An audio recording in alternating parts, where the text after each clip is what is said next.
Shalom Vracha, mes chers amis. Pourquoi est-ce que Akadosh Baruch Hu nous a mis le Yetzer Hara, ce penchant du mal qui essaye de venir nous faire tomber, ce penchant du mal qui essaye de nous rabaisser de notre niveau spirituel, ce penchant du mal que après que il nous a fait tomber de notre niveau spirituel, et bien après il nous envoie les problèmes de santé, de parnassa, de galères, de problèmes de shalom bayit. C'est à cause de quoi tout ça?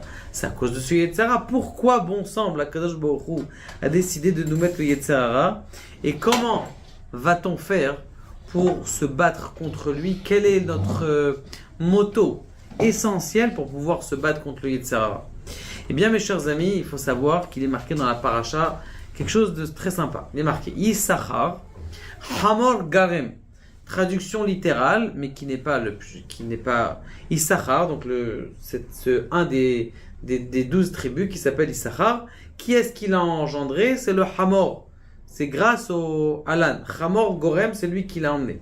Il dit, le Noam Elimelech, quelque chose d'extraordinaire. Il dit, tu sais, tu veux avoir un Sachar dans le monde, un Sachar, un salaire dans ce monde-là.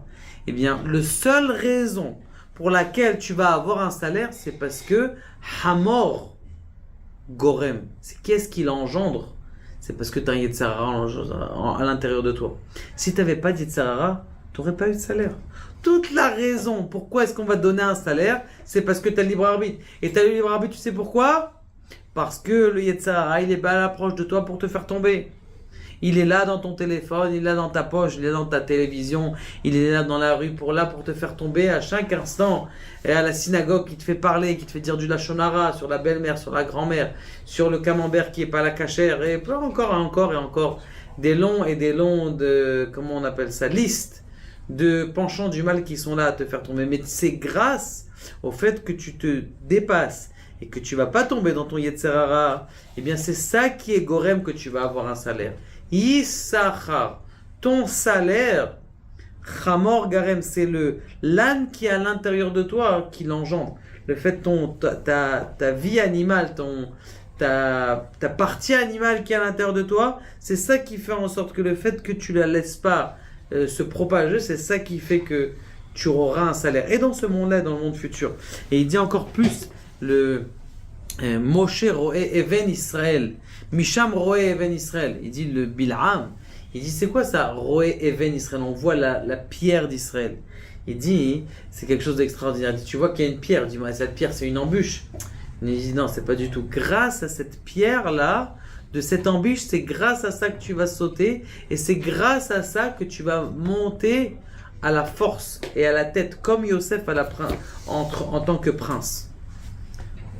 Even Maasu Aboni Maïta les Rosh Pila. C'était une petite pierre qui est venue à la tête. Grâce à quoi?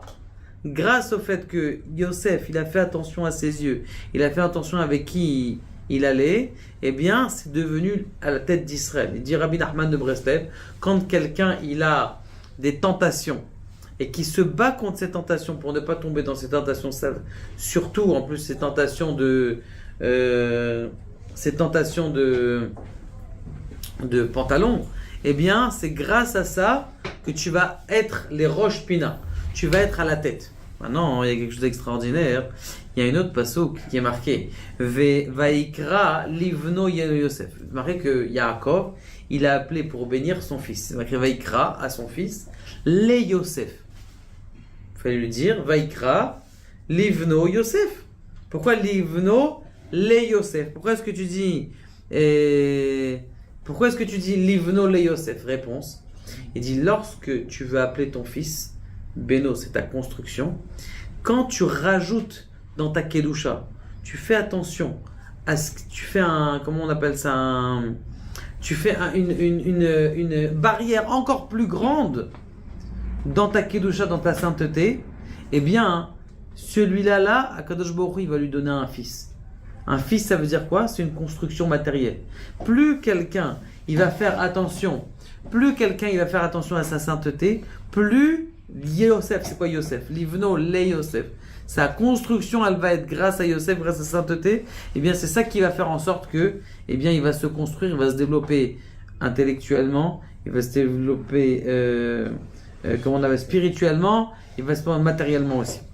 Il dit autre chose, des choses extraordinaires. Écoutez bien, ça c'est un petit peu profond, mais essayez de suivre. Il dit quelque chose comme ça. Il dit, on sait très bien qu'il y avait dans le peuple d'Israël, il y avait dans le peuple d'Israël plusieurs, comment on appelle ça, Beth Amikdash. Le premier Beth Amikdash, c'était quoi? C'était le Mishkan Shiloh. Mishkan Shiloh, il existe encore en Israël. Il est dans les territoires occupés. Mais, eh bien, il y avait quelque chose de spécial dans ces territoires. C'est quoi? C'est que si tu vois le Mishkan Shiloh, tu as le droit de faire un korban à l'extérieur, un sacrifice. Par contre, au Beth Amikdash, tu n'avais pas le droit de faire un korban uniquement dans le Beth Amikdash. Alors que le Mishkan Shiloh, tu avais le droit de faire un korban à l'extérieur du Beth Amikdash. Pourquoi, quand c'est un Mishkan Shiloh, une petite tente, tu as le droit de faire ton sacrifice juste en le voyant même de loin, alors qu'au Beth Amikdash, tu dois le faire à l'intérieur? Il dit quelque chose d'extraordinaire, le Bnei Issachar. Il dit parce que le Mishkan Shiloh il est dans la partie de Yosef. Et Yosef, lui, il a fait attention à ses yeux. Et quand tu fais attention à ses yeux, eh bien, ce qui va se passer, c'est que les portes, elles sont ouvertes. Ça veut dire qu'il n'y a pas de guéder pour toi. À partir du moment où tu vois Yosef, c'est lui qui a été le Mishkan Shiloh, c'est lui qui était le sanctuaire du Shiloh. Et comme c'était le sanctuaire du Shiloh, c'est en train de voir que quoi? Que justement la force juste le fait qu'on voit le Mishkan Shiloh, ça te donne une possibilité de connexion avec Akadosh Baruch Hu extraordinaire. C'est marqué dans le Midrash, celui qui garde ses yeux, Shelihu. Dieu il dit, celui-là il m'appartient. C'est-à-dire c'est mon fils, c'est quelqu'un qui fait attention. On a combien de fois on a vu Baba Saleh? Il y avait une fois le père de Rav Elimelech Biderman. Il était dans un bus. En plein milieu du bus, il a vu quelque chose. Il était à Bnei Brak, il n'était pas à Tel Aviv. En plein milieu du bus, il a vu quelque chose. Il a sauté chez le nag. S'il te plaît, sors-moi. C'était à l'époque où les chauffeurs ils ouvraient à n'importe quel endroit dans la rue. Et le gars il dit sors-moi. Bon, ok, les gens ils ont vu qu'il sortait, ils n'ont pas compris pourquoi. Et puis après, ils ont vu, alors qu'il même s'il était pauvre, eh bien quand même il roulait tout le temps en taxi. Ils ne comprenaient pas pourquoi tu roules pas en taxi. Jusqu'à ce qu'il y ait un, il a compris, il a dit, lui il a vu une femme qui était à peu près à peine mal habillée. Il a arrêté de prendre toute sa vie le bus. Il a arrêté même si ça lui coûtait très cher. Baba al-Hazar, même quand il était à la yeshiva. Et bien, son père, il l'a envoyé qu'en taxi, private. Je veux pas que tu vois rien dans la rue. De là, il dit comme ça, il dit quelque chose comme ça. Il dit, Sahar, on sait très bien que tu vas faire des mitzvot. Est-ce que tu reçois ces mitzvot dans ce monde-là? Tu ne reçois pas de mitzvot dans ce monde-là. Par contre, le guéder des mitzvot, ça veut dire que si tu fais quelque chose en plus, pour faire attention, tu mets un filtre sur ton téléphone, tu mets un filtre à ton ordinateur, tu fais attention, ça, le salaire dans ce monde, tu vas l'avoir. Ça veut dire normalement, là, tu as donné la tzedaka, tu vas pas le prix de la tzedaka, tu vas pas recevoir de salaire dans ce monde-là parce que ta mitzvah elle était tellement grande que tu reçois pas de salaire dans ce monde-là. Par contre, si tu fais quelque chose qui est en plus, eh bien ça, tu reçois dans ce monde-là. Ça vaut le coup d'investir justement. La dernière chose, c'est Kara Shachav Kehari. C'est marqué que Yehuda, comment il s'appelle? C'est comme un lion. Yehuda, c'est comme un lion. Maintenant, ça veut dire quoi? Comme un lion. C'est que même si tu es tombé, mon cher frère, même un lion qui est par terre, ça s'appelle un lion? Ça s'appelle quand même un lion. Un lion qui est par terre, c'est quand même un lion. Ça veut dire que quoi? Qu'un juif, même s'il est tombé, même s'il a fait des bêtises, eh bien, à la force du Yetzer Hara, qu'est-ce qu'elle vient lui faire? Elle dit, laisse tomber. Ça y est, combien de fois tu as fait des avérotes? Laisse tomber, laisse la place à d'autres religions. Non. Yehuda, c'est quoi Yehuda? Dans le mot Yehuda, il y a toutes les lettres d'Akadosh Baruch Hu, le tétragramme, Yud-Ke Vav-Ke. Mais il y a en plus un Dalet. Dalet, c'est celui qui est Dal, qui est David. Ce David-là qui a fauté.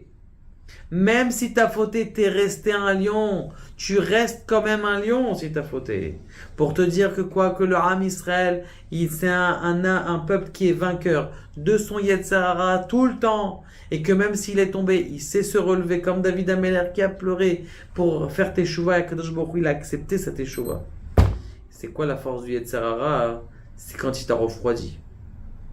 Quelqu'un qui est devenu complètement froid. Il t'a eu le Yetzer Hara, il t'a eu non. Même si tu fais teshuva, tu recommences. Bezrat Hashem, tu vas voir qu'on va finir par le battre à la fin. Et celui qui se bat à chaque fois contre le Yetzer Hara, il est sûr de s'élever dans la Parnassa et dans toutes les ouvertures du monde. C'est parce que tu as réussi à te battre contre une situation qui était difficile pour toi. Une fois que tu es sorti de cette situation, d'ailleurs, il nous avait raconté une fois le Rav Finger, il a eu une chouma, une honte. Ah, c'est le Rav Yigal Cohen qui avait raconté.